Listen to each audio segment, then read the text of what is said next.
After World War II, my uncle came back from World War II, and he decided, because he saw Harley-Davidson during the wartime, that he wanted one. You know, it was at a point where African Americans couldn't even, people didn't want us to even have a motorcycle. But the history there, that he took the time to pass it down to my father. African Americans they didn't want us to even ride motorcycles on the road. So him to get a Harley-Davidson back then, and, you know, that was big. I purchased a bike from one of my friends beginning of 2020. He told me about another bike that he had a lead on, which was a 1952 Panhead. I get a call from my friend. He goes, "Hey, today's your lucky day. We're gonna go dig out that 1952 barn find." It's just been sitting so long, and a lot of the external parts look so rusted. It was almost like, what are you doing buying this thing? It was pretty unbelievable that it's never been opened up before.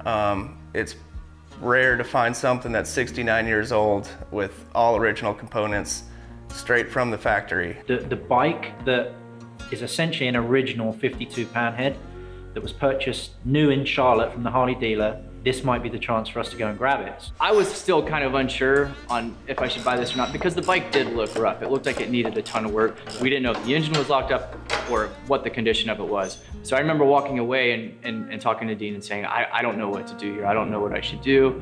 And he said, and I remember his exact words were, "You won't find this again. You need to buy this bike. You need to purchase this bike." I don't know what it is.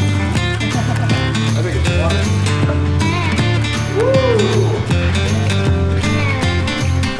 And we started digging into it, and the more we started taking it apart and looking at things, the more we were like shocked that it was so original and so nice. Obviously, after a bit of research, we found out that that it was a 1 year only special color Bronco Bronze, and yeah, it was quite fine. My father would ride the bike.